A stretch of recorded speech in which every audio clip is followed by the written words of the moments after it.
Bien. ¿La cámara no hace? No. Buenísimo. ¿Ya está todo? ¿Había alguien que quería entrar? Sí. ¿Vamos? Dale. Así ya arrancamos. Bueno, Buenos días a todos. Primero que nada, agradecerles por venir a la clase de repaso, hacer lo más optimista posible y nada, como siempre agradecerle al profe por la predisposición que tiene y el compromiso cada vez que lo llamamos para que nos dé una mano cuando se acerque un final o cuando tenemos una clase de repaso. Así que bueno, nada, espero que tengan una buena jornada y muchas gracias, profe, por favor. Bien. Es mi tarea, ¿eh? Es mi tarea y está bueno que ustedes organicen actividades para que podamos ampliar un poquito los temas que dictamos en la currícula oficial, ¿sí? Todas estas actividades electivas siempre son bienvenidas. Bueno, Muchas gracias. no, por favor, ¿me escuchan bien? ¿Hace falta esto? Listo. Bien. Cualquier cosa. Sí. Adiós. Chao. Bueno, me pidieron que hablara un poquitito sobre la etiopatogenia de las complicaciones vasculares en la diabetes. Es un tema muy largo. Yo seleccioné algunos aspectos. Está bueno que anoten ustedes si tienen dudas y retomemos esas dudas, quizás en forma simultánea con el desarrollo de la clase, porque probablemente esas dudas son referidas a temas que vamos a tocar después, y yo les voy a aclarar, no, esto lo vamos a ver después, o si yo sé que no va a estar, lo vemos en ese momento. ¿De acuerdo? Bien. No vamos a hablar de diabetes porque no está, esto me provoca cierto grado de dispersión. Vista, admitir. Bien. Bien. Bueno. Volvamos a la presentación. Y ahí está. Si alguien les avisa que no se puede conectar, avísenme, porque lo incluimos. Pero voy a apagar el tiempo, porque cada rato que hablo uy, no, es otro color, pero básicamente se ve. Diabetes lo vamos a hablar, se supone que ya saben, ¿no? Leucemia crónica, distintas causas, y una manifestación que acompaña la hiperglucemia crónica, sobre todo de determinada magnitud, que es la de las complicaciones vasculares nerviosas, etcétera, que se conocen básicamente como complicaciones crónicas. También hay complicaciones agudas, que tienen que conocer porque constituyen emergencias, la hipoglucemia, que se asocia a la terapéutica, en realidad es una consecuencia de algunas formas terapéuticas que aumentan la secreción de insulina, como las sulfonilureas, sin respetar el control de la glucemia. Acuérdense que la sulfonilurea puentea el mecanismo secretor de la insulina, metiéndose directamente en el canal de potasio sensible ATP, lo estimula, se secreta insulina, ignorando si ese sujeto está o no hiperglucémico, no glucémico, etc. Bien. Y por supuesto la administración de insulina que puede causar por exageración o por falta de adecuación con el aporte de glúcidos, con la alimentación o por la realización concurrente de ejercicio físico, provocar hipoglucemia. Pero, sí relacionada con el fenómeno patológico, de la diabetes, estamos hablando del tipo 1, en tipo 1, cetoacidosis, raras veces una complicación muy grave por un 20% de mortalidad, que es el estado intramuscular no cetóxico. Búsquenlo en Harrison, porque hay que saber un poquito de qué se trata. Un sujeto que se deshidrata profundamente, con glucemias de 900 o más, y sin cetoacidosis, generalmente ocurre en las personas con diabetes tipo 2, en las cuales hay una pequeña secreción de insulina, lo que impide el desarrollo de la cetoacidosis, pero no es suficiente para controlar la hiperglucemia. Este tipo de estados hiperosmolares se puede ver también en personas con diabetes tipo 1. Ustedes saben que hay una anfetamina, un derivado anfetamínico que produce una deshidratación intensa cuando se lo consume, que es el éxtasis, y esta cosa puede llevar entonces a una deshidratación en estado hiperosmolar profundo en cualquier persona, pero si se le agrega a una persona con diabetes puede complicar mucho el trastorno metabólico. Pero es otro tema. Y dentro de las complicaciones crónicas las vamos a dividir en microvasculares, macrovasculares y mixtas.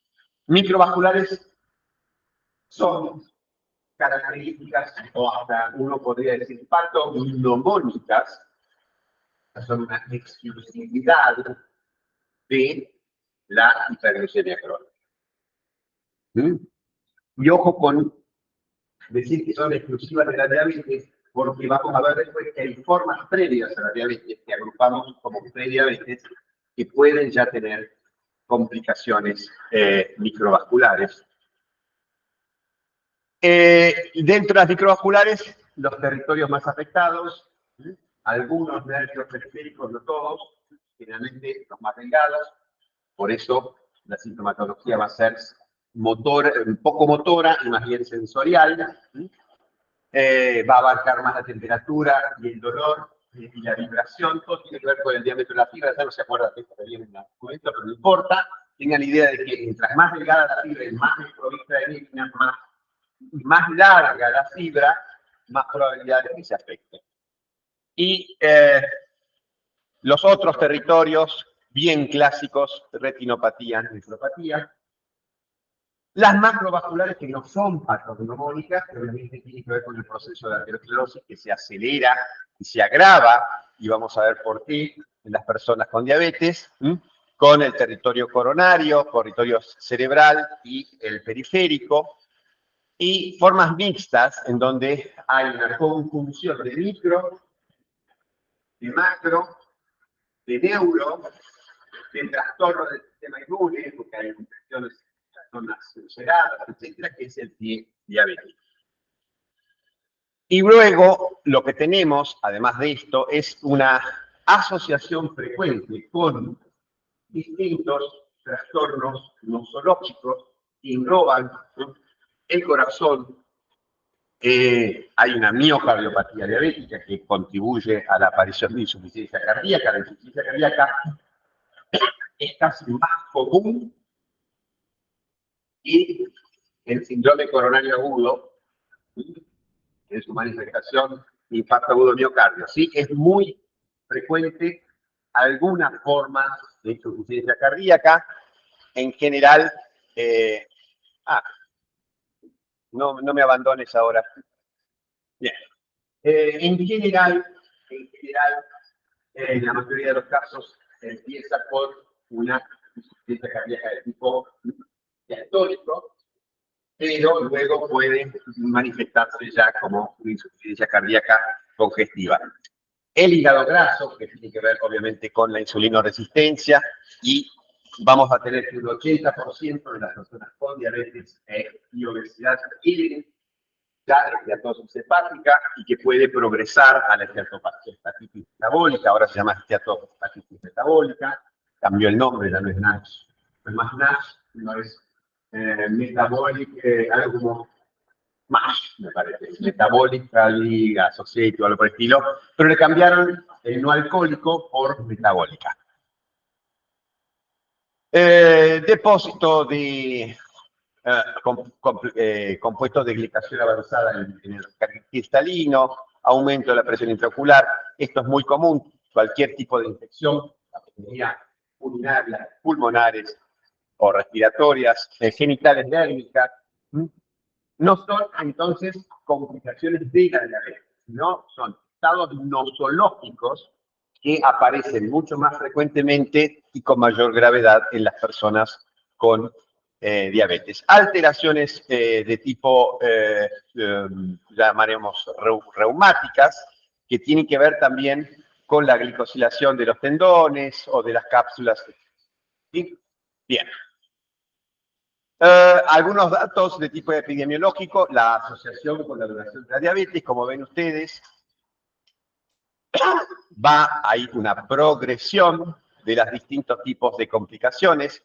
Vamos a ver que, por ejemplo, que la neuropatía es una complicación precoz, que está presente ya en los primeros años de la diabetes, la retinopatía también, y en menor grado las complicaciones relacionadas con la macrovasculopatía, que son de alguna manera bastante más terminales porque estamos hablando de un infarto o de una amputación, ¿de acuerdo? Acá no estamos midiendo la presencia de placas de ateroma en la carótida, ¿no? Que sería un paso bastante previo y que probablemente sería mucho más frecuente.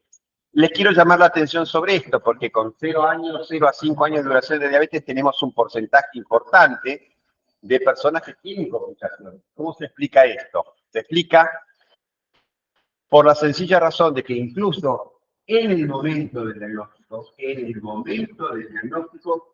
prácticamente la mitad de las personas con diabetes ya tienen una complicación. ¿Por qué? Porque en general sabemos que el 90% de la diabetes tiene diabetes de tipo 2. La diabetes de tipo 2 tiene una etapa asintomática que puede durar meses o puede durar 10 años, en promedio 7 años. Y en promedio se calcula que una persona con diabetes tipo 2 está hiperglucémica durante 7 años, antes de que se haga el diagnóstico. Y eso hace entonces que las personas en el momento, esto es en Inglaterra en los años fines de los 80, prácticamente no cambió mucho. En Inglaterra ahora será un 30%. En nuestro país sigue siendo entre un 40 y un 50% de las personas con diagnóstico reciente de diabetes que tienen complicaciones. ¿Sí? Y esto tiene que ver entonces con ese periodo en el cual, al ser asintomática, no se diagnostica. Y esto tiene mucho que ver con cómo estamos llegando tarde al diagnóstico de diabetes, algo que tendría que ser bastante sencillito, porque es una glicemia y, o sea, costo bajo, no es molesto, y sin embargo no se hace. Desde el punto de vista de la descripción anatomopatológica, no soy obviamente indicador para explicárselo, pero uno puede hablar de una microangiopatía cuando está encontrando lesiones en arteriolas pequeñas, en capilares, que afecta sobre todo a la íntima y a la media, y que produce entonces un engrosamiento de la membrana basal, aumento de la presión endocapilar, oclusión, y esta oclusión lleva a la aparición de trastornos de proliferación. ¿Por qué? Porque la hipoxia va a dar origen a la elaboración de sustancias que aumentan la agregación. Y nada es aumentar la agregación. Si hay hipoxia, se liberan factores de crecimiento vascular. Y esos factores de crecimiento vascular y otros componentes, como el factor transformante beta, van a producir remodelación en la histoarquitectura.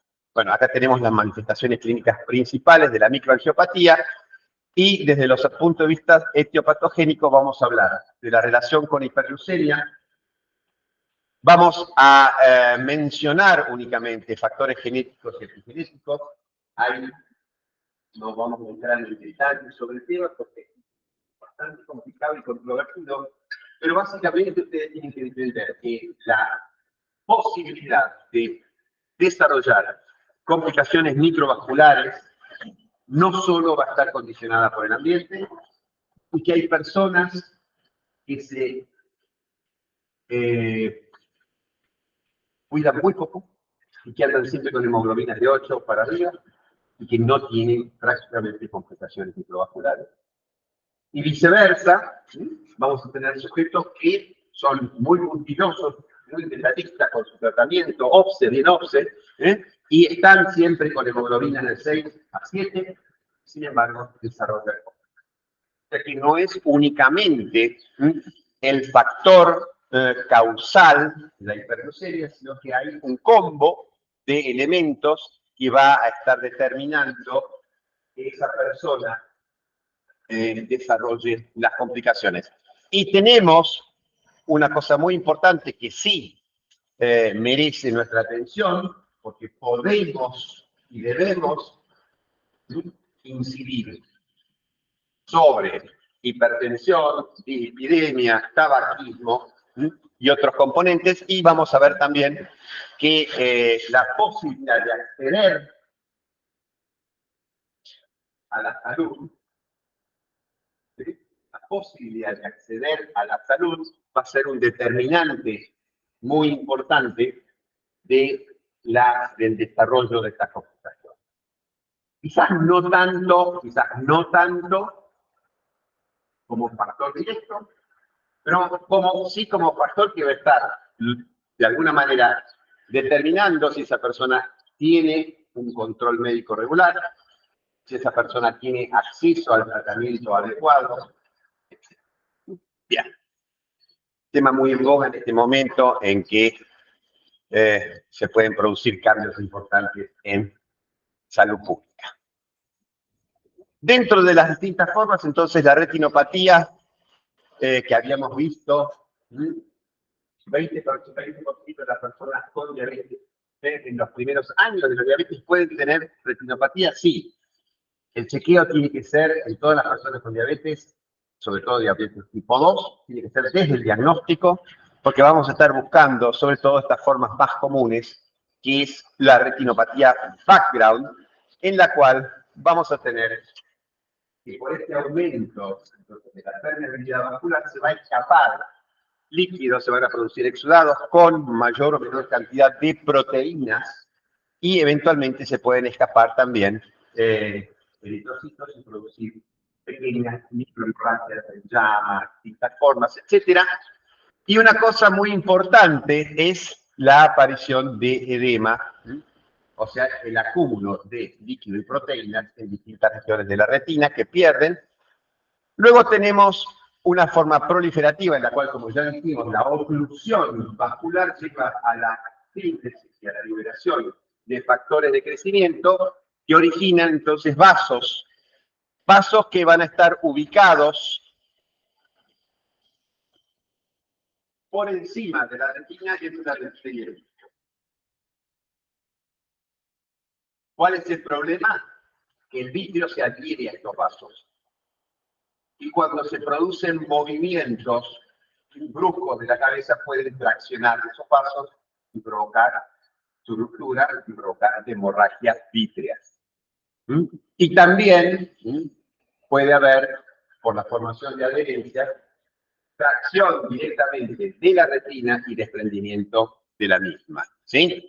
Entonces, estas situaciones, la hemorragia vítrea y el desprendimiento de retina, son situaciones con un importante compromiso de la función visual y deben ser entonces detectadas precozmente. O sea, cuando nosotros tenemos una retinopatía proliferativa, tenemos que actuar para lograr evitar estas complicaciones. Y por ahora, el tratamiento más indicado es la panfotocoagulación, o sea, quemar la retina periférica, quemar con miles de disparos de láser, de Argot, y se deja únicamente la zona macular, la responsable de la visión aguda, la agudeza visual, se deja esa zona que el resto se caute como si nosotros cauterizáramos con disparos de láser. De esa manera se evita un porcentaje muy alto de estas complicaciones. Ojo, porque dentro de la retinopatía inicial, la forma background o de base, vamos a poder, si uno tiene mala suerte, constatar que una persona con un edema en la región macular pierde prácticamente la visión y es necesario también ahí intervenir. En este caso se utilizan antiproliferativos, algunos anticuerpos se utilizan para el tratamiento del edema macular. Dentro de la relevancia, fíjense ustedes, a los 10 años ya tenemos 40% de las personas con diabetes, retinopatía background, ¿sí? y es la causa más frecuente en la actualidad de ceguera legal, dependiendo de los países, porque por ejemplo en algunos países, en algunas regiones de nuestro país o en otras regiones de América Latina o de África, hay algunas infecciones, por ejemplo el tracoma, una enfermedad de tipo, creo que es infencial, busquen en los tracoma, por eso es el trato de tratar.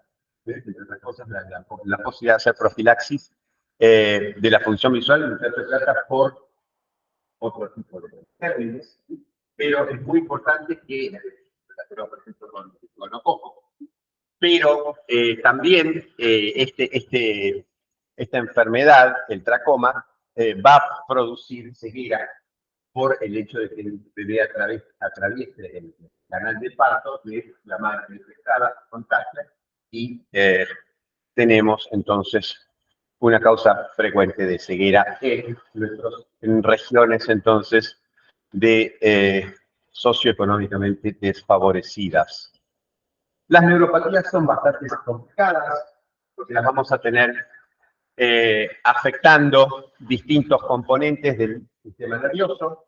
Primero, la neuropatía somatosensorial, que puede ser la más común de todas, es lo que denominamos polineuropatía. Es una neuropatía difusa, simétrica y distal, que afecta sobre todo, como ya te dije, los nervios de pequeño diámetro, amielínicos y largos. O sea, por eso es vital, porque se va a manifestar en los territorios fundamentalmente a nivel de los miembros inferiores, pero también en miembros superiores. Y luego tenemos distintas formas focales, distintos tipos de mononeuropatías, pares craneanos, etc. Muy importante, no tan florida en su sintomatología, o más bien silente, pero muy grave, es la neuropatía autonómica cardiovascular, porque la va a predisponer a la aparición de arritmias que pueden ser mortales. Y luego tenemos distintas formas de neuropatía autonómica en otros territorios. Y tenemos también una neuropatía central, básicamente una encefalopatía diabética que puede producir alteraciones cognitivas de grado variable. Las trastornos demenciales son entre 2 y 3 veces más frecuentes en las personas con diabetes.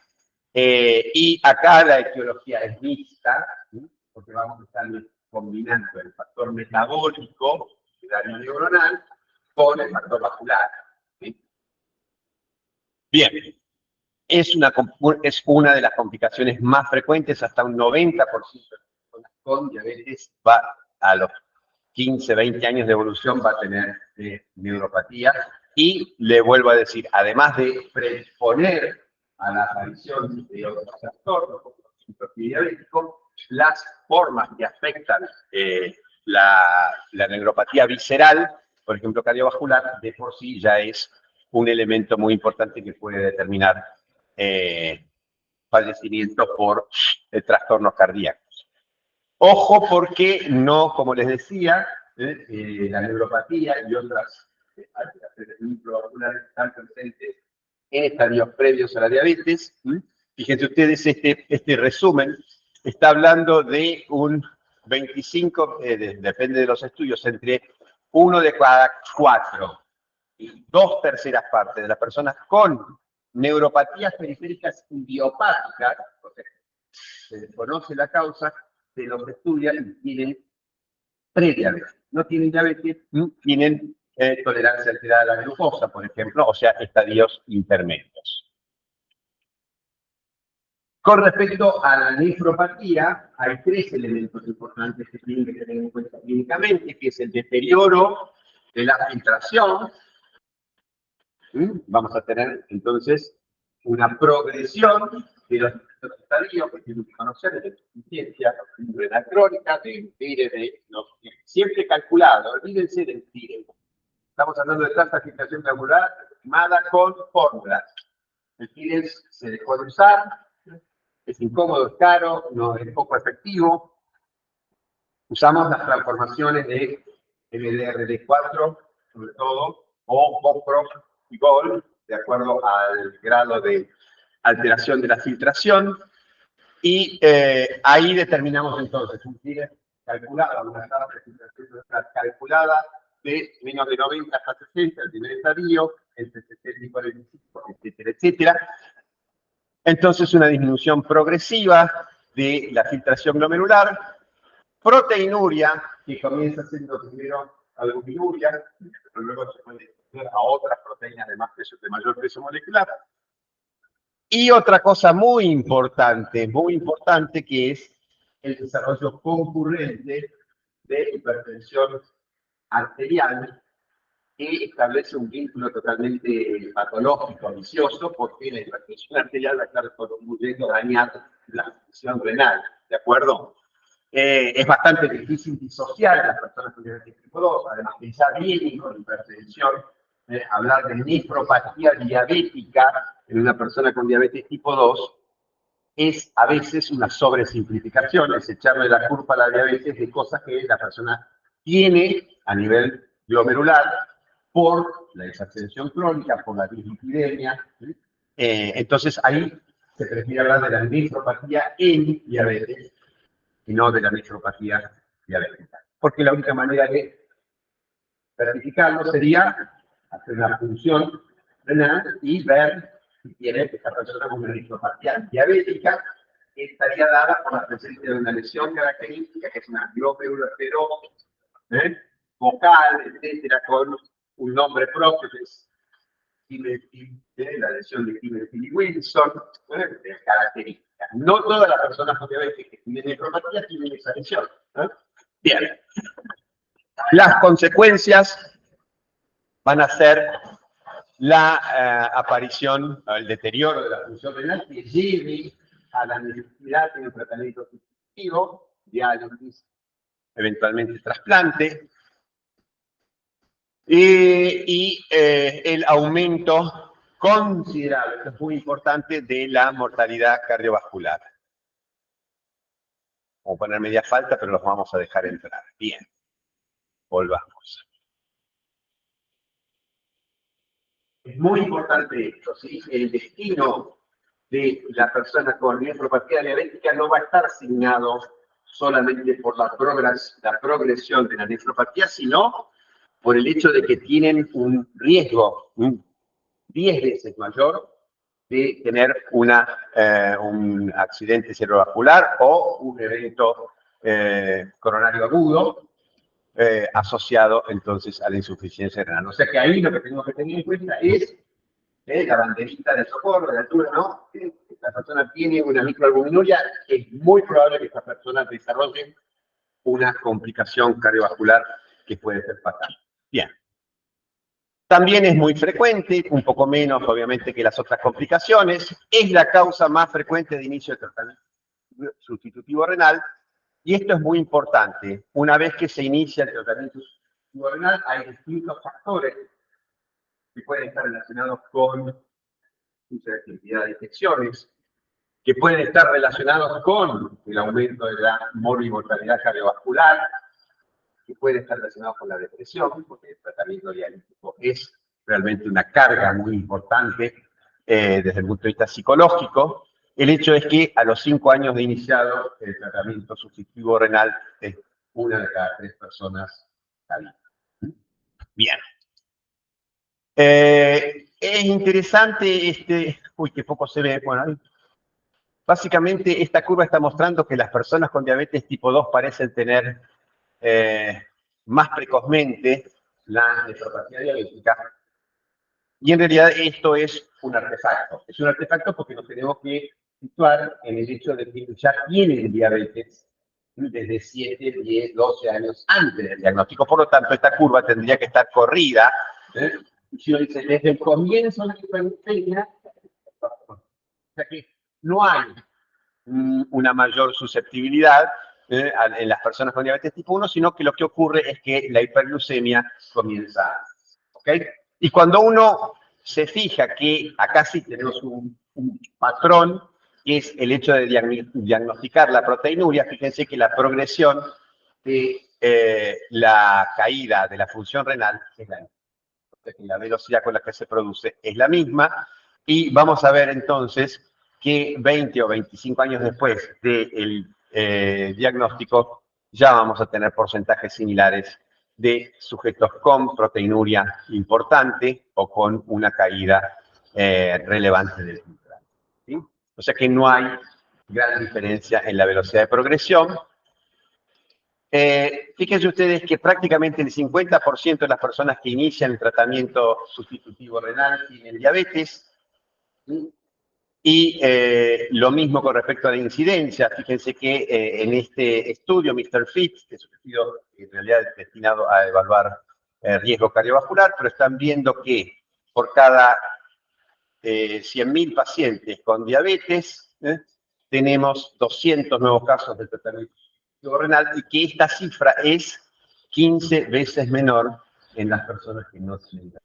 O sea que entonces la incidencia es 15 veces mayor por el hecho de tener diabetes de falla renal que requiere tratamiento sustitutivo. Bueno, estos datos son un poquito más modernos, pero lo que se ve es que hay una progresión constante en la mayor parte de los países del número de sujetos que tienen falla renal. ¿Sí? Esto es falla renal, sí, falla renal end-stage renal disease, insuficiencia renal crónica. ¿Y esto por qué es? Esto es sencillamente porque tenemos cada vez más personas con diabetes tipo 2, porque la mayor parte de las personas con diabetes tipo 2 antes se morían de infarto y no llegaban a esta etapa. Ahora resulta que le ponemos el stent y logramos que lleguen a tener progreso, porque si no le ponen el stent y las personas se cuidan, es posible evitar. El problema es que no le ponen el stent, porque entonces sigue haciendo la vida loca y termina con el stent y la entonces no es culpa del sujeto hacer la vida loca, es un problema de cómo enfocamos nosotros el tratamiento de las personas con diabetes. Pero tengan en cuenta que el antecedente de tener ya un evento coronario lo tenemos que estar siguiendo muy de cerca para que ese sujeto deje de fumar, como vamos a ver ahora, y haga todas las cosas bien, y ahí lo vamos a poder rescatar. El otro hecho que hace que tengamos más personas, antes se dializaba la gente cuando tenía un filtrado calculado de 10, ¿sí? Y ahora se empiezan a dializar, por distintas razones se empiezan a dializar, se intenta, depende del acceso, nuevamente, esta palabra mágica, acceso. Se intenta empezar con quienes más, con tasas de filtrado regular más altas. ¿Por qué? Porque van a tener una mejor sobrevida. No van a llegar tan deteriorados, tan catabólicos, etcétera. Y esto hace entonces que tengamos más pacientes incluidos en tratamiento dialítico.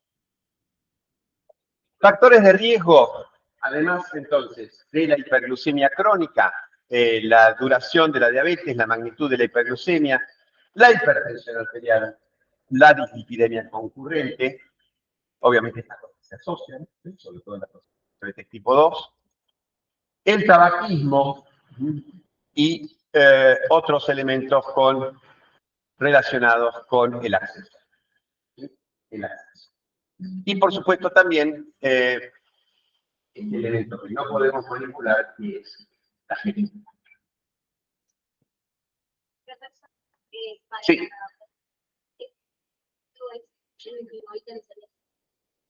Luego.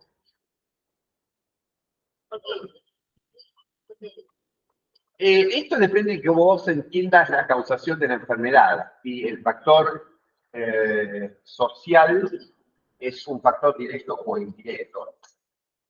Si vamos a hablar de manera causal directa, podemos decir que causal directo no. El problema es que una persona que no tiene acceso, de la cual no se la puede controlar, no se la puede tratar adecuadamente, va a llegar más rápidamente a tener muchas de estas enfermedades.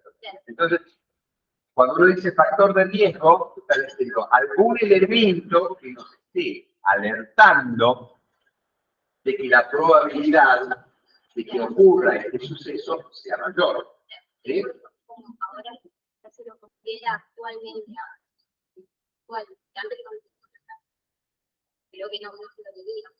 Depende del equilibrio estudiado. Porque vos estudiar, pero las personas que hacen medicina social, este factor va a estar presente desde hace décadas. ¿Sí? ¿De acuerdo? Depende del texto. Nosotros lo que pasa es que estamos dando un enfoque, tratando de dar un enfoque que abarque. Por eso puede aparecer como una novedad con respecto a textos que no nos incluyen. Bueno,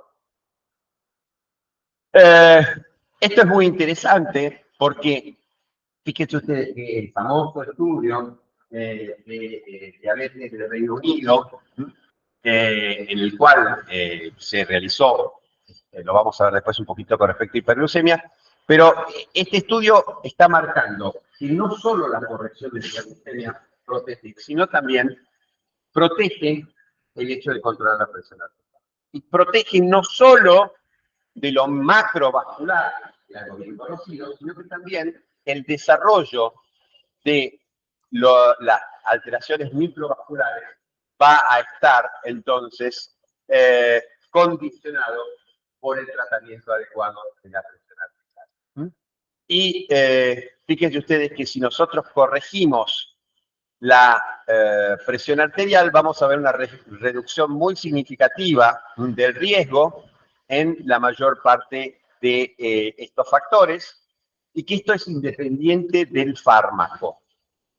Uno podría decir, sí, a los que le dieron los inhibidores de la ECA, en ese momento estaban empezando, el captopril, primero de la lista, van a estar mejor que los que le dieron diuréticos o los que dieron los no. Bajar la presión independientemente del fármaco utilizado protege frente a eventos, tanto macrovasculares como microvasculares.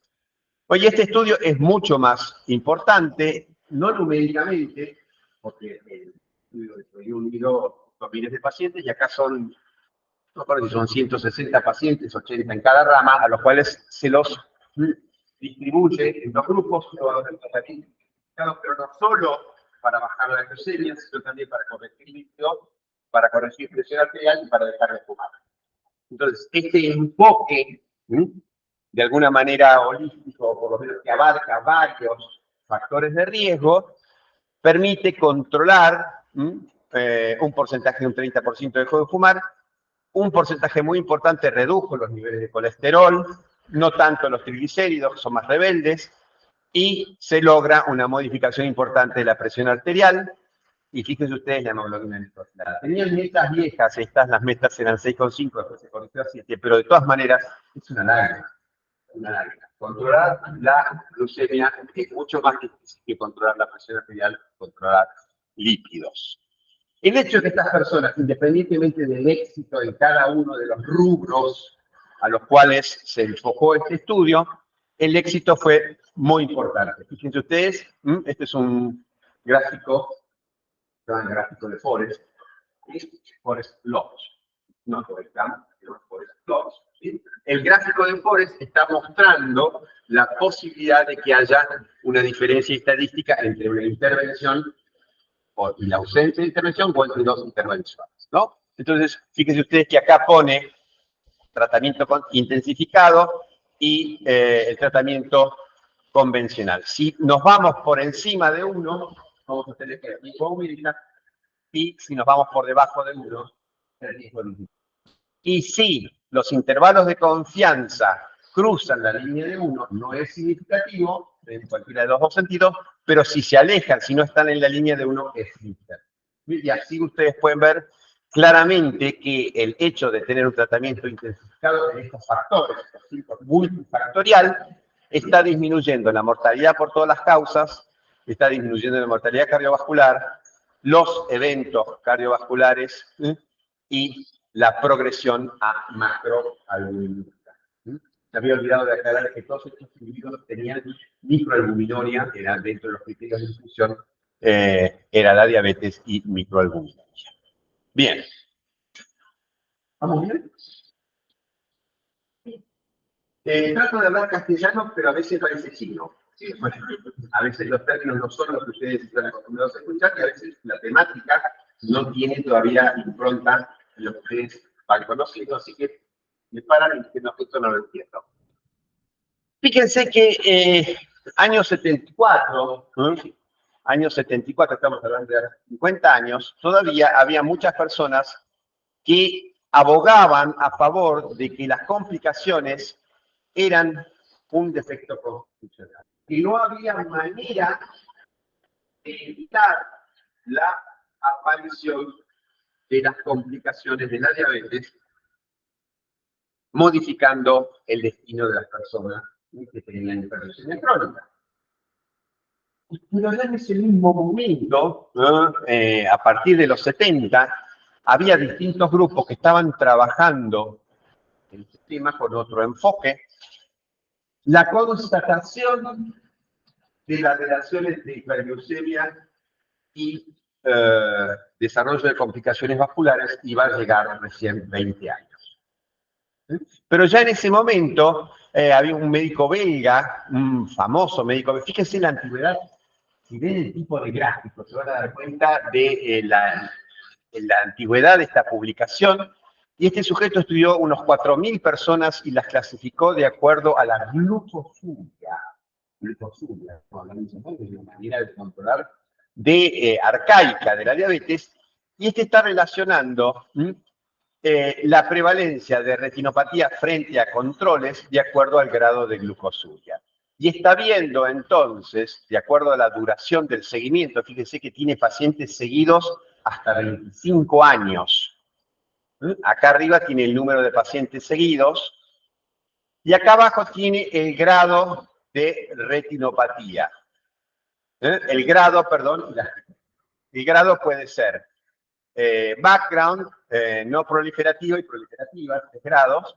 Y fíjense que, bueno, en primer lugar, obviamente hay muchos más pacientes seguidos durante menos tiempo, el seguimiento longitudinal se empieza como muy difícil, pero lo que debería llamarnos la atención es que cuando tenemos una glucosuria baja, vamos a tener un porcentaje muy bajo de sujetos con retinopatía y la mayoría de ellos de tipo grado 1. Si tenemos una glucosuria intermedia, ya fíjense ustedes, el porcentaje de sujetos que desarrollan retinopatía es mucho mayor, y tenemos un porcentaje importante de esos que tienen formas intermedias de retinopatía. Y por último, si ya estas personas tienen un seguimiento longitudinal mostrando glucosuria importante, vamos a ver que todos estos individuos, hay un porcentaje del 80%, ¿ven? Fíjense ustedes, va a desarrollar retinopatía, y muchos de ellos, las 2/3 partes, van a tener forma grave. Ya este estudio está publicado entonces también en los años 70 y está mostrando una asociación, no causal, no está mostrando, sino de alguna manera una asociación temporal entre dos factores que obviamente después llevaron a estudios de otro tipo y que permitieron establecer la relación directa existente entre grado de hiperglucemia y de lesiones microangiopáticas. Y acá tenemos un riñón, un glomérulo, tomado de un riñón, tomado de una persona con diabetes, y este glomérulo tiene una típica glomerulosclerosis focal de Kimenstein-Wilson, ¿sí? Mostrando cómo están obliterados los distintos ovillos. ¿Sí? Bien, acá hay proliferación para avanzar, matriz, etcétera, etcétera, todo lo que ustedes estudian en anatomía patológica. Y resulta que esta persona se equivocaron, tomaron el riñón de esta persona y le trasplantaron el riñón a la persona no diabética. O sea, es un error médico que trasplantar un riñón pésimo, ¿no? Pobre sujeto. Obviamente el sujeto había padecido un accidente, sacaron el riñón, pero se dieron cuenta y le metieron una persona no diabética. Y no me acuerdo si a los 6 meses a esa persona le hacen nuevamente una biopsia. No tiene la glomerulosclerosis. O sea que al poner el riñón enfermo en un sujeto normoglucémico, desapareció el trastorno. Lo que está hablando entonces de la importancia del componente metabólico para causar la nefropatía. ¿Sí? Y bueno, lo mismo, son otras imágenes que están mostrando cómo se corrigió la nefropatía. Es una prueba casual, ¿no? Es totalmente casual el hecho, es más, tendría que haber ido preso, ¿no? Trasplante. Creo que fue en Arabia Saudita. Bien. Y después vino, sí, la constatación, año 90, termina, año 91, termina el famoso estudio de control de la diabetes y desarrollo de compensaciones llamado DCCT. DCCT, entonces, estudio es Diabetes Control and Complications Trial, y este estudio está mostrando entonces que a medida que disminuye la hemoglobina glicosilada, o sea que mejora el control glucémico, las personas disminuyen significativamente el riesgo de desarrollar las complicaciones. ¿Ok? Y a partir de acá, legalmente estamos obligados, a no podría dudar de que no hay demostración, acá tenemos un argumento de mucho valor que nos está obligando a intentar lograr esta mejoría del control glucémico para llevar a las personas con diabetes a hemoglobinas glicosiladas de 7 o 6,5 a 7. Ojo, que esto es muy variable, tiene que ver con el terreno. No podemos llevar a una persona que tiene 5 años y una cetopatia crónica a una hemoglobina de 7 porque va a ser de combustible y se va a morir, o se le va a tapar lo que todavía no tiene tapado, etc. ¿De acuerdo? Ahí varía. No es siempre el mismo remedio para todos, o no es siempre el mismo grado de exigencia o de perfección en el control glucémico, lo tenemos que adaptar. Esto es muy importante. Fíjense ustedes el porcentaje de reducción del riesgo de desarrollar las distintas complicaciones en el grupo que recibió el control estricto frente al que tuvo el control tradicional. Y lo mismo la tasa de progresión de retinopatía de acuerdo al grado de control en otro estudio. Este es un estudio hecho en el Reino Unido, creo que es West of Scotland o algo por el estilo. O sea, fíjense ustedes que de acuerdo al control e independientemente del tipo de diabetes, ¿sí? Estamos viendo, acá no hay diabetes tipo 1 y tipo 2 porque estamos antes de los 90, que cuando se instala la nomenclatura nueva.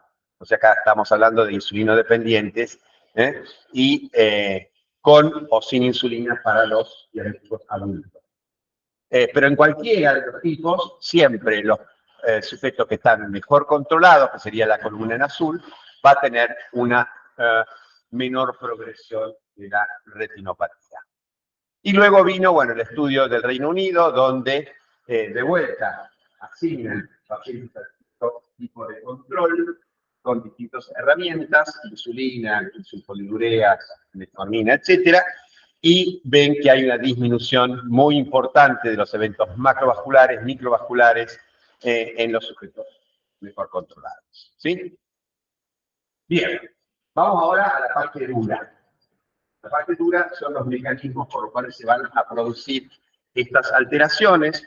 Y en primer lugar tenemos que tener idea de que la hiperglucemia va a sobrepasar la capacidad de transporte, o sea, no hay un freno al transporte. La mayor parte de las células de nuestro organismo tienen transportadores GLUT1, que simplemente si hay más glucemia del lado de afuera que del lado de adentro, van a dejar entrar la glucosa. ¿De acuerdo? Bien. Entonces, lo primero que va a ocurrir es que si hay hiperglucemia y aumenta la glucemia en el líquido extracelular, en el ambiente que rodea las células, vamos a tener pasaje incrementado de esas células que provoca un aumento de la glucosa intracelular. Y este aumento de la glucosa intracelular va a dar origen a distintos factores bioquímicos que ustedes tienen que conocer, que son los que van a llevar a la aparición de las complicaciones, tanto micro como macrovasculares, para estar relacionadas con las dos. Y esas complicaciones, o esas alteraciones de la bioquímica intracelular, están relacionadas con la generación de especies reactivas del oxígeno, lo que se llama estrés oxidativo, con la formación de compuestos de glicación avanzada, algunos les dicen glicosilación, otros les dicen glicación, con la formación de azúcares aminados, hexosaminas, con la activación de distintas vías de señalización, como por ejemplo isoformas atípicas de la proteína quinasa C, pero también la vía de la proteína quinasa activada por nitrógeno, son más o la vía de la quinasa de capa B, que vamos a ver un poquito en detalle. Y por último, también clásico, el aumento de la formación de colectores por la vía de los polímeros. Todas alteraciones que ustedes pueden buscar, obviamente, en los libros de fisiopatología, deporte, la sección nueva de deporte está bastante bien. También está bien en Harrison, no, con Harrison nuevo es insustituible. Bien. Esto lo conoce. ¿De acuerdo? Sí, por favor. ¿Eh? Por favor. Inés Menoyo, ¿sí? ¿De acuerdo? Sí. Buenos años. Bueno, perfecto. ¿Sí? Glucosa trifosfato, vamos bien, ¿no? Nada, hasta la cerquina. Bien. Bueno, resulta que de la vía glucolítica vamos a tener la posibilidad de que surjan algunos de estos componentes, ¿sí?, que en exceso van a contribuir a la producción de las complicaciones, como por ejemplo el hecho de que el aumento de estas triosas, fosfato, lleve a la activación de la proteína quinasa C a través del aumento del diacilglicerol. O también de la dihidroxiacetona fosfato, la segunda triosa que se producía por la escisión de la fructosa bifosfato, vamos a tener la formación de compuestos de glicación abajo. O sea que, básicamente, si tenemos aumentada la actividad de la glucosa intracelular, que aumenta la actividad de la vía glucolítica, estos intermediarios van a estar incrementando su formación.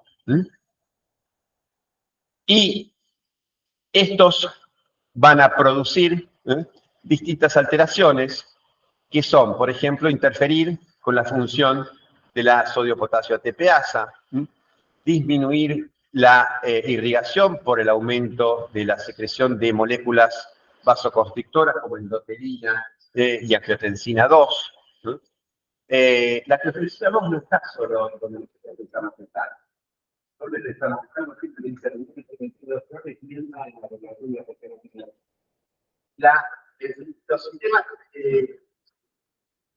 los sistemas de una angiotensina están presentes prácticamente en todos los sistemas, porque son reguladores locales, parásitos de muchísimas funciones. Y entre ellas el flujo. Y cuando tenemos esta situación de hiperglucemia, vamos a ver que se incrementa la actividad de los sistemas renina-angiotensinas locales. Puede haber aumento directo de la permeabilidad vascular que se explica por modificaciones de las proteínas del citoesqueleto que forman las sustancias densas y que permiten entonces el escape de líquido y proteínas.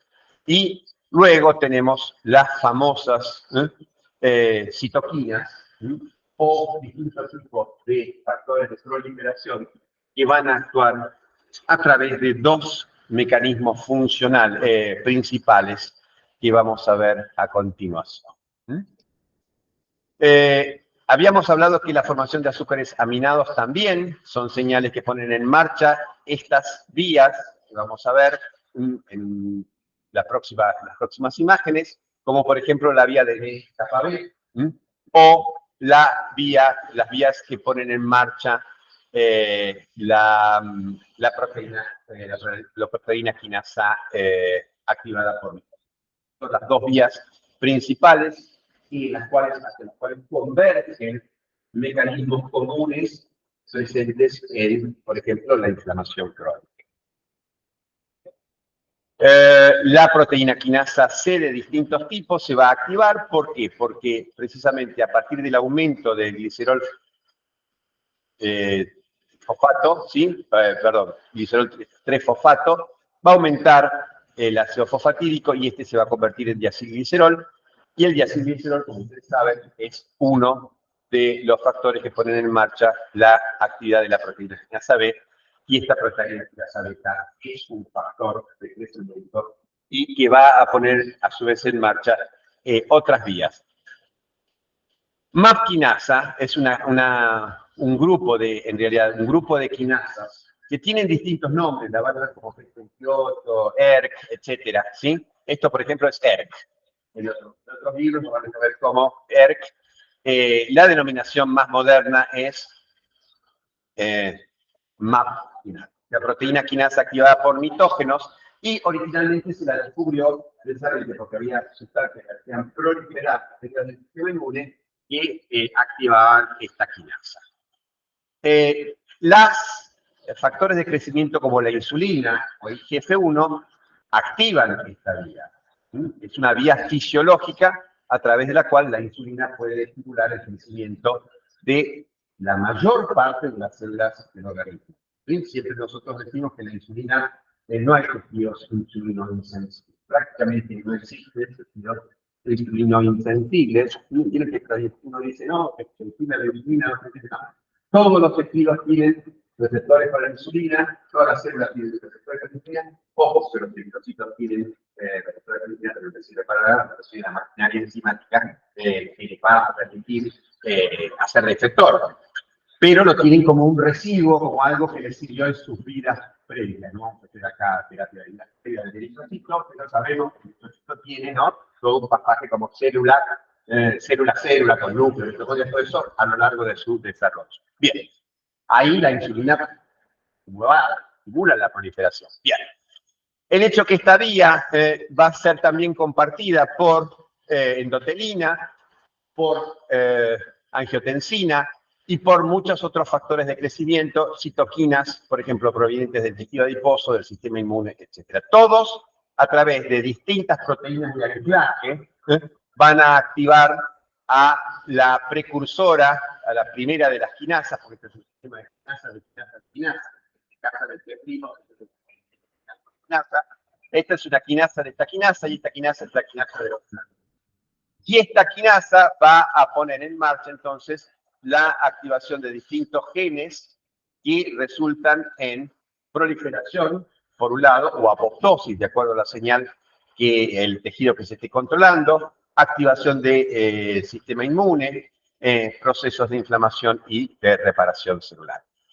Una cosa importante es que la mayor parte de estas vías se van a activar también en presencia de otros factores que pueden contribuir, como por ejemplo el aumento de las especies reactivas de oxígeno, va a estar potenciando la transformación, la activación de estas distintas quinasas. Y la otra más relacionada con la activación del sistema inmune originalmente, pero también un mecanismo de defensa ligado, ¿se acuerdan de los PAM? ¿Cuántos son PAM? Son patrones moleculares asociados a respuestas que son innatas, que parten de nuestra inmunidad no específica, pero son innatas. Las tenemos todos los vertebrados, por ejemplo, o inclusive antes.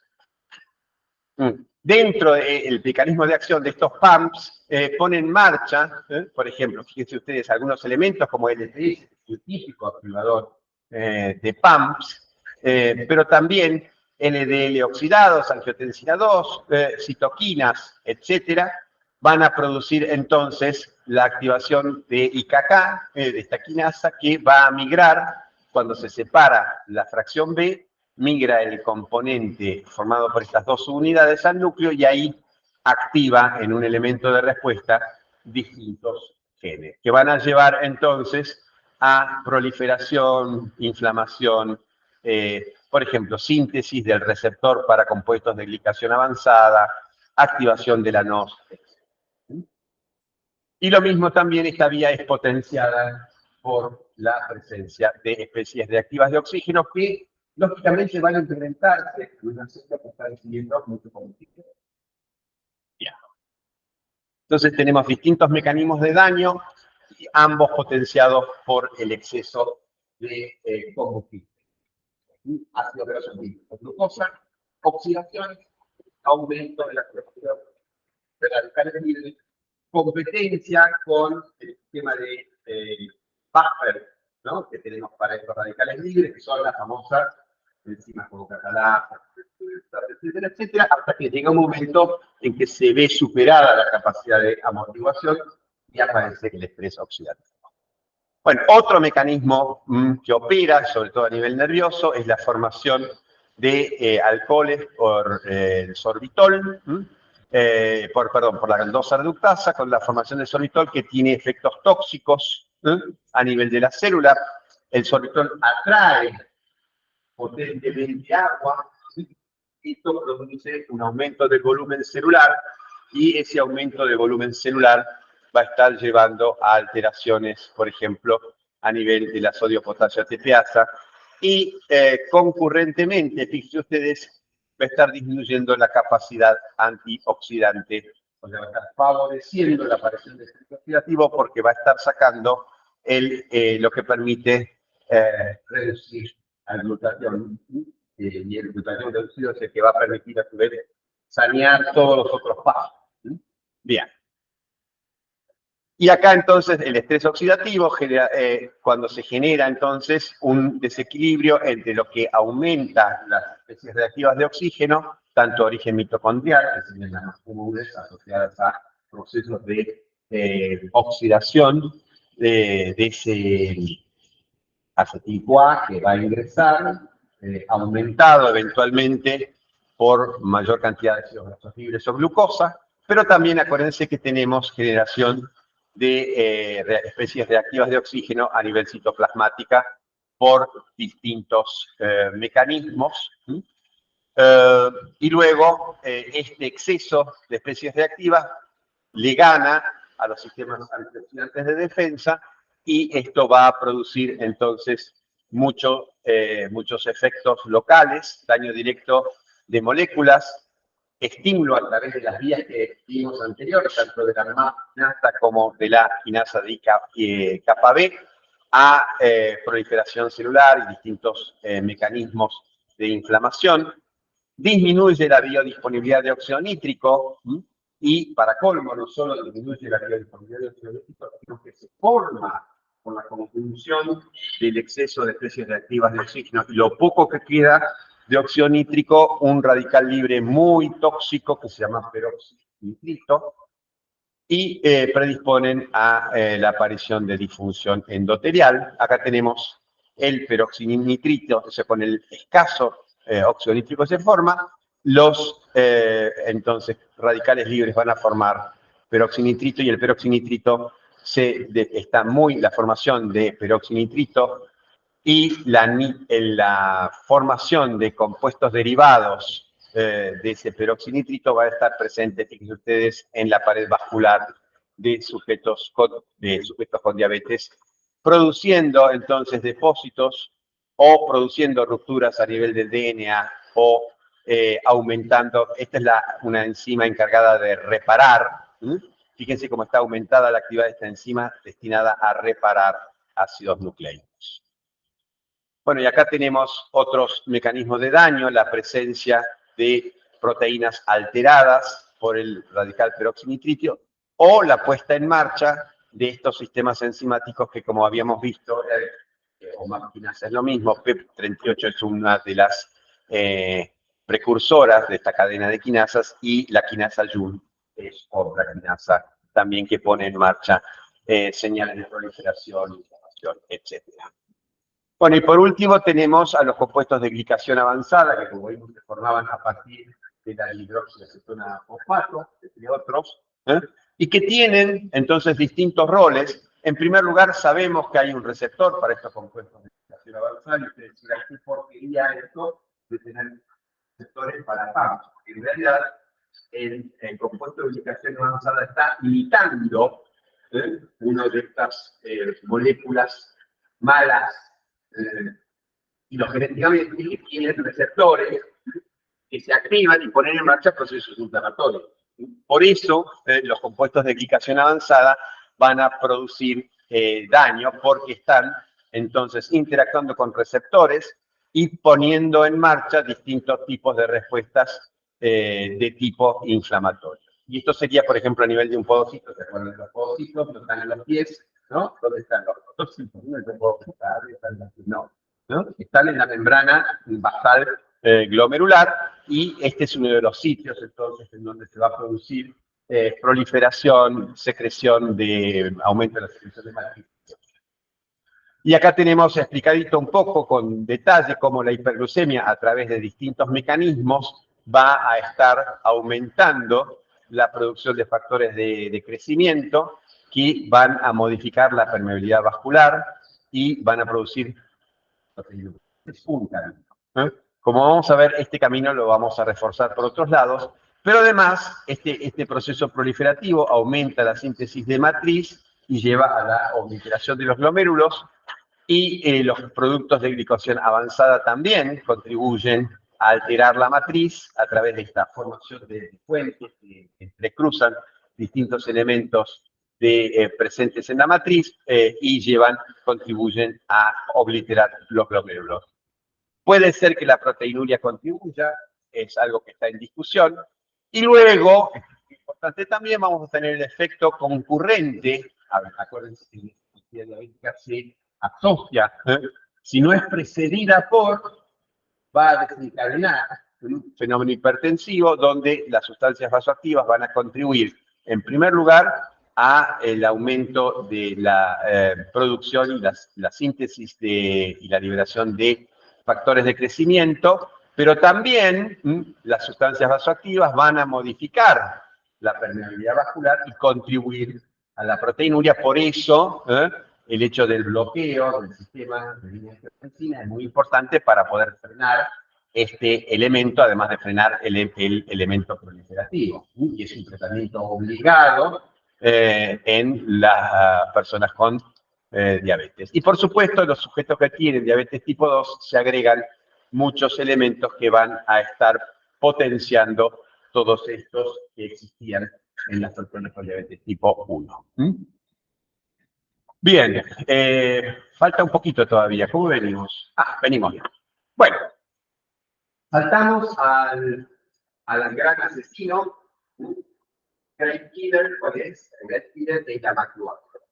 Porque la microvasculopatía va a producir una cantidad importante de trastornos que van a producir menoscabo, o sea, un deterioro de la calidad de vida, que eventualmente van a llevar a trastornos graves, pero sabemos que el 70 o 80% de las personas con diabetes puede a causa de enfermedad macrovascular.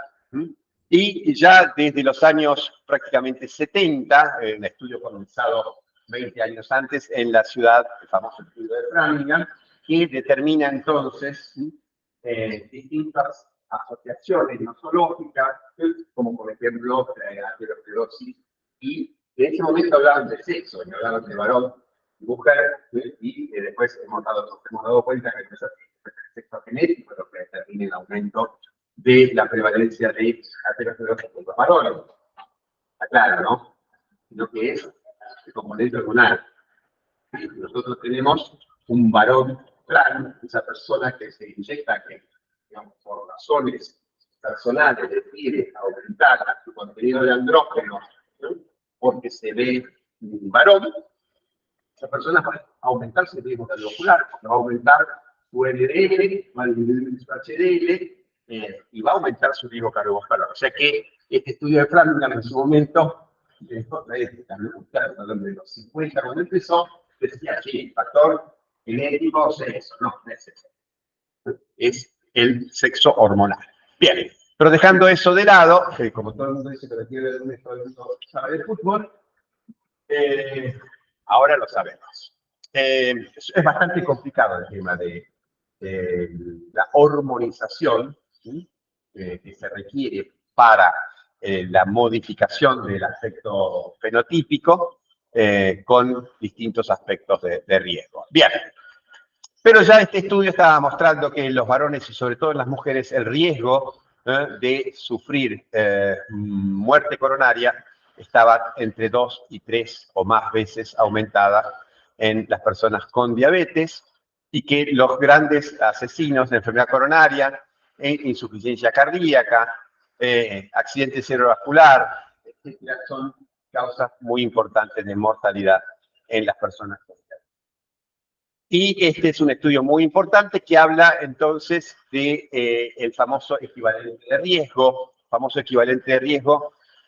Fíjense ustedes que la posibilidad de que una persona que nunca tuvo un infarto, pero que tiene diabetes, de tener un infarto en 7 años, es la misma que la de una persona que ya tuvo un infarto. Por eso se habla de para dar fe de la importancia de la diabetes como factor de riesgo, se habla de equivalente de riesgo, porque tiene prácticamente el mismo riesgo una persona. O sea, acá estamos hablando de 1 de cada 5. ¿Sí? 1 de cada 5 sujetos que tuvo un infarto lo repite en el lapso de 7 años. Y si nosotros seguimos personas con diabetes que no tuvieron infartos y con una edad determinada, obviamente, vamos a ver que también es el riesgo similar. Por supuesto, si esa persona tiene diabetes y ya tuvo un infarto, ¿sí? Fíjense ustedes, el riesgo, la posibilidad de tener un reinfarto es prácticamente del 50%. Y lo mismo va a ocurrir con otras formas de arteriopatía asociada a aterosclerosis. No solo la posibilidad de desarrollar un infarto agudo de miocardio, sino la posibilidad de recuperarse después de una intervención percutánea. Fíjense ustedes, la sobrevida después de un infarto agudo de miocardio es mucho peor en las personas con diabetes. Y esto tiene que ver con que todo el arco vascular, no es solo que tienen una o dos coronarias tapadas, sino que tienen una arteriopatía mucho más difusa que afecta a vasos que no se pueden corregir con el tratamiento, la endarterectomía o lo que se haga en el sustento, ¿sí? Y esto es bastante gráfico porque está mostrando el resultado de las intervenciones percutáneas. O sea, entre la década, acá tenemos década, esto sería la década del 80 y la década del 90, hubo una mejoría muy significativa en el pronóstico de los eventos coronarios agudos. ¿Por qué? Precisamente por la introducción de distintas técnicas terapéuticas que lograron entonces fíjense, una reducción de la mortalidad de un 43%, muy significativa. Y fíjense que las personas, primero, en primer lugar, tienen una mucho mayor prevalencia, como decíamos, 2 o 3 veces más, pero además el hecho de que estas personas fueran sometidas a intervenciones no logró mejorar su destino una década después. Esto está hablando entonces de la gravedad que tiene esas lesiones. O sea, no solo son más frecuentes, sino que son más graves, por lo tanto de más difícil resolución. La diabetes agrega riesgo independientemente de la cantidad de factores tradicionales para enfermedad macrovascular, tabaquismo, hipertensión, hipercolesterolemia. Fíjese que siempre las personas con 1, 2 o 3 factores de riesgo van a haber duplicado o triplicado su riesgo por el hecho de presentar diabetes. Y otro hecho importante es que no solo las personas con diabetes, sino que acá viene todo el tema de la prediabetes. ¿Por qué la prediabetes no es solo prediabetes? Primero, la prediabetes no es prediabetes porque no todas las personas con prediabetes van a tener diabetes. O sea que en ese sentido, Es como si lo dijera super. No. Prácticamente dependiendo del grado de la hiperglucemia, van a tener entre un 30 y un 50% de las personas con prediabetes van a tener diabetes. Algunos no van a tener diabetes nunca en su vida. ¿Sí? Pero no ese es el problema. El problema es que la prediabetes constituye en sí una enfermedad que va a llevar a trastornos vasculares, independientemente de que desarrolle diabetes o no. O sea, constituye un marcador de riesgo cardiovascular, lo mismo que la diabetes, que uno inclusive puede detectar anticipadamente y empezar a tratar. ¿De acuerdo? Fíjense ustedes entonces que las personas con tolerancia alterada a la glucosa tienen un riesgo, duplican prácticamente el riesgo de aquellas personas que tienen glucemias normales. Y inclusive las personas que tienen diabetes y tienen insulinoresistencia, que tienen obesidad, etcétera, o sea que tienen síndrome metabólico, van a tener un riesgo coronario duplicado frente a las personas con diabetes que no tienen síndrome metabólico. O sea que la insulinoresistencia está agregando a la hiperglucemia componentes muy relevantes para la producción de aterosclerosis. Las personas con insulinoresistencia sin diabetes duplican o triplican el riesgo de mortalidad coronaria o cardiovascular o inclusive la mortalidad total, porque también tienen un riesgo aumentado de sufrir enfermedades oncológicas, entre otras. Y los mecanismos que llevan a la aterosclerosis pasan en su gran mayoría por la aparición del daño endotelial. El daño endotelial es algo que tienen que conocer un poquitito, porque no es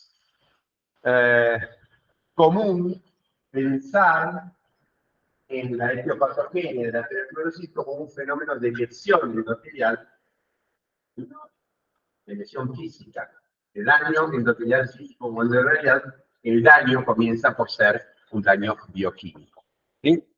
La disfunción endotelial no es lesión endotelial, es un daño, una alteración bioquímica que lleva a la aparición de todos estos elementos que son la proliferación de las celulares lisas, el aumento de matriz, las alteraciones del medio del aire que llevan a su oxidación, la aparición de macrófagos cargados de colesterol, que son las famosas células espumosas, etc.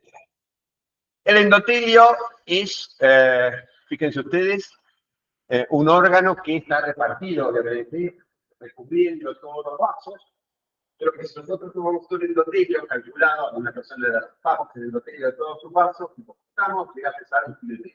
Tener paciencia, bastante endotelio, pero bueno, es así. Es un cálculo, obviamente, ¿no? Es el principal regulador de la homeostasis vascular y además controla procesos metabólicos, inmunes, etcétera, a través de la secreción de elementos, tanto parácrinos como endócrinos. Fíjense ustedes que el óxido nítrico, que paradójicamente, a pesar de ser tan útil, tiene como símbolo químico el no, pero es muy positivo, va a producir entonces vasodilatación, va a inhibir la agregación plaquetaria, va a inhibir la adhesión y la penetración de los monocitos para transformarse en macrófagos en el lugar de la adhesión, va a inhibir la proliferación de las células musculares lisas de los vasos, va a inhibir la producción de reactivas de oxígeno y también la oxidación de las apetitosas para los macrófagos, facilita entonces su captación. El mecanismo por el cual actúa el óxido nítrico lo tienen que conocer. El óxido nítrico se produce a nivel vascular, a nivel del endotelio, por estímulos fisiológicos, como puede ser el estímulo vasodilatador muscarínico de la acetilcolina, pero también el famoso estrés de tratamiento. Este es un estrés bueno. El tratamiento es el estrés que ejerce la onda vascular, que se impulsa con cada sístole, va a producir un estrés paralelo a la superficie del endotelio, que pone en marcha entonces la activación de esta reacción que activa a la óxido nítrico sintasa y transforma arginina en óxido nítrico y otro aminoácido que se llama citrulina. Y ese óxido nítrico va a contribuir entonces a la vasodilatación y otros efectos actuando a través del sistema de la guanilina. ¿Sí? También podemos obtener óxido nítrico a través de datores de óxido nítrico, que son muy importantes, por ejemplo, para el control de pacientes hipertensivos, como el nitrocruciato sodio. Bien.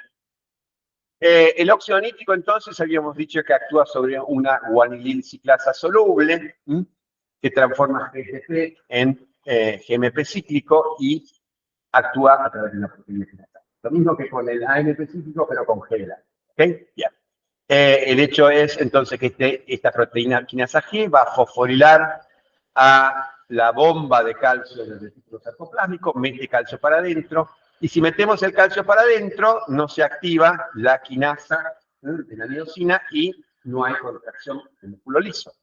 También vamos a activar a través de la proteína quinasa C, por fosforilación, distintos mecanismos de extrusión, de salida de calcio de la célula lisa muscular. Y también vamos a activar a la fosfatasa de la miosina, con lo cual no va a quedar otra al músculo que relajar. No tengo miosina fosforilada, la poca que tengo la sacan, me relaja. Bien. Pero además, como si esto fuera poco, también tenemos un mecanismo por el cual se pueden inactivar los filamentos delgados y colaborar entonces con la relajación del músculo liso. Todo esto gracias entonces a la activación de la proteína quinasa G por el que se forma estimulada por el óxido nítrico. ¿Sí? Sacamos el calcio, fundamentalmente sacamos el calcio. El calcio mejora, al no haber calcio, mejora todo el tema contrario.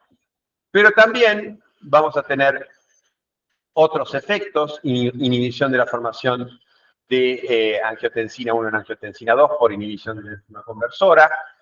Estos son todos sistemas que vienen enseñando carne. Entonces, se ven inhibidos por la acción del endotelio. Disminuye la expresión del receptor para angiotensina 2, la actividad de la fosfolipasa C, con lo cual disminuyen los niveles de inositorio de fosfato, que se acuerdan ustedes lo que hacía era sacar el calcio del retículo sarcoplasmático. Nosotros bajamos IP3, estamos inhibiendo la posibilidad de que algunas sustancias, como por ejemplo los agonistas alfa adrenérgicos, que son vasoconstrictores, que actúan a través del IP3, lo vamos a estar sacando. Inhibe la síntesis y la actividad de moléculas presoras como endotelina 1, tromboxano A1, y al disminuir los niveles de calcio y de la fosfolipasa C, disminuye el efecto presor de las catecolaminas. ¿Sí? Bien, el endotelio en las personas con hiperglucemia e insulinoresistencia se va a alterar por todos estos factores. No tenemos tiempo ni ahí para verlos todos. Dentro de lo que vimos de hiperglucemia, mucho aplica para estos mecanismos. Con respecto a hipertensión arterial, lo que vamos a ver es que la hipertensión arterial va a cambiar el sentido de la fuerza que se ejerce sobre la pared endotelial. En vez de tener un estrés que se aplica en forma tangencial al endotelio, vamos a tener un aumento de la presión hidrostática que aplica la presión en forma perpendicular del endotelio, y esto inhibe a la óxido nítrico sintasa, porque está sencillamente alterando la posibilidad de que el shear stress sea efectivo. Ese sería un mecanismo importante por el cual la hipertensión arterial va a producir disfunción endotelial. La insulinoresistencia, como ven ustedes, se acompaña. Acá tenemos una medición clásica a través del sistema del mecanismo del clamp glucémico, que está mostrando que a medida que aumenta la sensibilidad a la insulina, en sujetos controles, en sujetos con diabetes y en sujetos con hipertensión, en todos ellos va a haber una relación directa entre el grado de insulinosensibilidad por un lado y el grado de vasodilatación que se produce en respuesta al estímulo químico. esa es la mejor manera de evaluar función endotelial. No es la mejor manera, pero es una manera muy sencilla de hacerlo en su casa, en su casa no, pero cuando sean residentes, si quieren hacerlo, lo que tienen que tener es un Doppler que les permita medir el flujo arterial y un maldito de presión, con el cual ustedes van a ocluir el flujo de la braquial, subiendo por 30 milímetros más, después que dejan de oír el ruido, suben 30 y esperan a que se les caiga el brazo. No, esperan 4 minutos, esperan 3 o 4 minutos de hipoxia. Y eso, cuando nivelen el manguito, va a dar origen a una vasodilatación inducida entonces por la reducción del flujo, y eso les va a dar una medida de la función endotelial bastante precisa. El hecho es que de esta manera se puede evaluar y se ve que hay una correlación directa con el grado de insulinosensibilidad en individuos que tengan o no alteraciones como diabetes e hipertensión. Y esto es muy interesante porque se hace un estudio clínico con un grupo importante de sujetos, con unos 170 o algo así, sujetos en los cuales ven. Esta sería una de las maneras, no es la más precisa, pero no lo tiene muchos sujetos, es el planteo complicado y caro. El modelo de homeostasis que Jimmy Chow puede dar una idea bastante fidedigna del grado de resistencia a la insulina, y ven acá que estos son elementos del síndrome metabólico. ¿Se acuerdan? Los elementos del síndrome metabólico, ¿qué teníamos? Panza, primero lo clínico. Empezamos por la panza, la presión arterial, y luego vamos a lo bioquímico, que son triglicéridos, después les guardo de cosas, HDL y glucemia. ¿Sí? Esos 5 elementos. Bueno, los que tienen 3 tienen este grado de insulinosensibilidad, los que tienen 4 tienen menos sensible, y los que tienen 5 están peor. ¿No? Esto está bien lógico. Ahora, fíjense ustedes de nuevo que de acuerdo al grado de elementos del síndrome metabólico que tienen estos individuos, van a tener peor función endotelial. O sea que va a haber una correlación directa entre el grado de insulinoresistencia, ahora sí, mientras más insulinoresistencia, más función endotelial tienen. Y también se ponen, ojo, porque se ponen inflamados. Se ponen inflamados midiendo la proteína de la alta sensibilidad. De acuerdo entonces al número de componentes del sistema metabólico, vamos a tener mayor inflamación crónica sutil, inflamación que tenemos en las personas con obesidad e insulinoresistencia. Las células endoteliales tienen receptores para insulina, sabemos que operan, y cuando se activan los receptores aumenta la síntesis de óxido nítrico. El estímulo de la NOS está asociada a la vía metabólica, en la que los tejidos metabólicamente activos como grasa, hígado, músculo, realizan los cambios destinados al control de la glucemia y de otros parámetros metabólicos, es la vía de la preintestinasa. ¿Se acuerdan que había 2 vías? La vía proliferativa, que es la misma, dentro de la mapinasa, y la vía metabólica, que es la preintestinasa. Esta vía es la que controla la función de la NOS en las células endoteliales. La podemos inhibir con un inhibidor directo de la preintestinasa, y también está alterada en ratones manipulados genéticamente, o sea, con un knockout para el gen del sustrato del receptor de insulina, que tienen una función endotelial alterada. Ustedes dirán cómo vive un ratón que tiene un cabo para el IRC1 y los proteínas. Y algunos lo reemplazan. Hay 6 sustratos de receptor de insulina, el IRC2 podría reemplazarlo, etc. No, porque hay muchas de estos cabos que no son viables. Bien.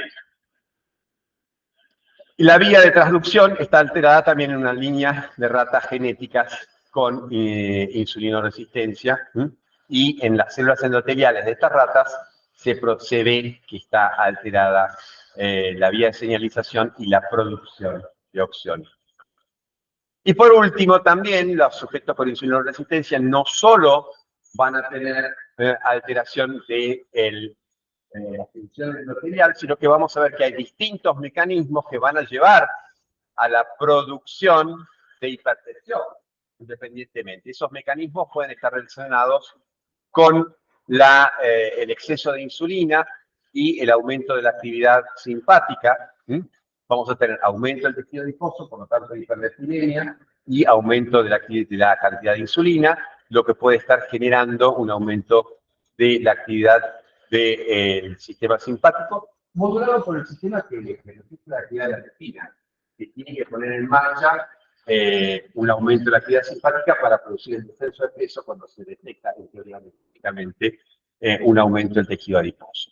Pero también vamos a ver que el aumento de insulina puede producir modificaciones en la función glomerular, retención de sodio, con lo cual hay aumento de volumen, y aumento de la actividad del simpático puede producir aumento de la actividad del sistema de la angiotensina, con lo cual colaboramos con la retención de sodio y le producimos al músculo un aumento del sodio dentro del músculo extravascular que va a aumentar en torno a la reactividad a los estímulos-presores, etc. O sea que tenemos distintos mecanismos, no solo en la insulinoresiliencia va a haber efectos metabólicos que generen la lesión, sino que tenemos mecanismos que van a estar relacionados, por ejemplo, con la aparición de hipertensión. ¿Okay? Bien, y dentro de los trastornos presentes en las personas con diabetes tipo 2, vamos a tener dentro del combo de la insulinoresistencia distintas moléculas que pueden estar involucradas con la producción de lesión endotelial, citoquinas, moléculas del sistema fibrinolítico que dejan de estar presentes, obviamente, y que van a producir un aumento de la coagulabilidad, alteraciones del metabolismo de los lípidos, como ya vimos, la puesta en marcha de distintos componentes del sistema renina-angiotensina y otras.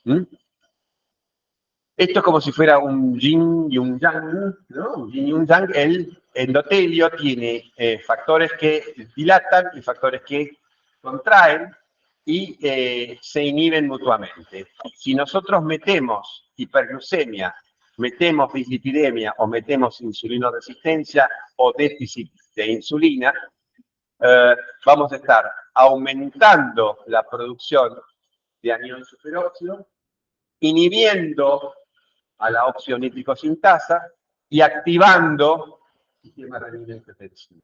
Con lo cual va a ganar el malo frente al bueno que está en retroceso y se va a producir el mecanismo de daño vascular. Esto se va a agregar a que además de angiotensina 2 tenemos otras moléculas presentes ahí como el dotenicinato, etcétera, que producen vasoconstricción. Y acá lo que se ve, por ejemplo, es cómo el agregado, el bloqueo del sistema renina-angiotensina mejora sensiblemente. Esto es el flujo, lo mismo, flujo vascular en la arteria braquial, después, en este caso, de una infusión de acetilcolina, que como dijimos, va a estar actuando en el receptor muscarínico del óseo, aumentando la actividad de la NOS. Y logrando, esto se puede lograr en forma aguda con una sal soluble de ledapril, y esto va a lograr entonces un efecto a corto plazo, pero también se va a ver si nosotros tratamos a los sujetos con el clásico ledapril en un tratamiento de 4 semanas, vemos cómo mejora sensiblemente esta vasodilatación inducida por acetilcolina. Y otra cosa interesante es el hecho de que en la insulinoresistencia aumenta, como ya vimos, recuerden de acuerdo a la cantidad de componentes del síndrome metabólico iban aumentando los niveles de proteínas T reactiva, lo que uno podría decir que están más inflamados. El hecho que esa inflamación, además de ser un marcador, la proteína C reactiva de inflamación, también es una molécula que va a tener receptores a nivel de los vasos, un receptor que está formado por 2 fragmentos de las inmunoglobulinas, y ese receptor, cuando interactúa con la proteína C reactiva, va a poner en marcha los clásicos sistemas efectores de la inflamación, MAP quinasa y NF-κB, y eso va a llevar a más daño vascular. Y por supuesto, para terminar, sabemos que en el estado de insulinoresistencia va a estar disminuido los niveles de HDL y esto a través de un mecanismo que tiene que ver con el pasaje de HDL a otras moléculas de portadoras de lípidos, y esa disminución de los HDL va a llevar a que se produzcan todas estas alteraciones.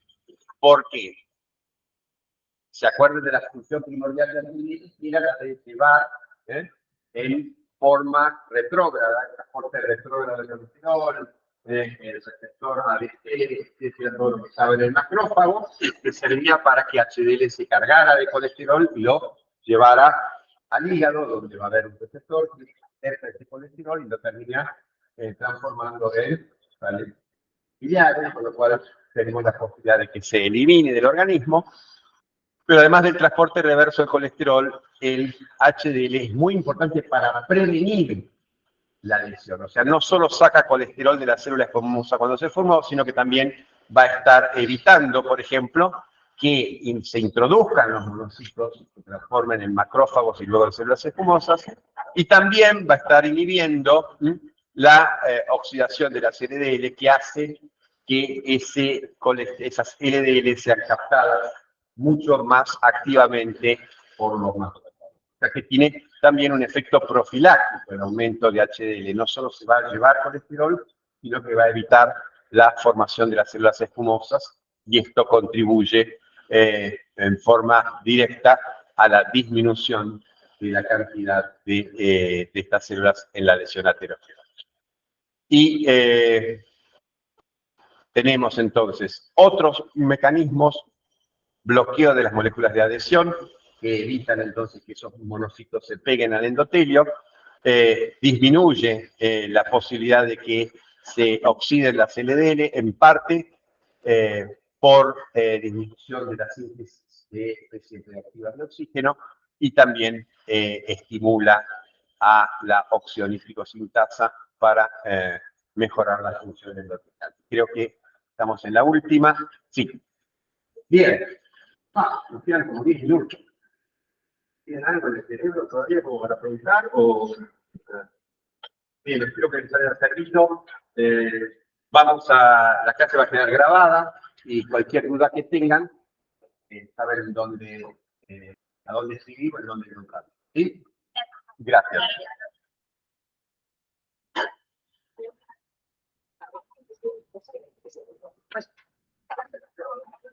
¿Alguna pregunta desde el Meet, gentes?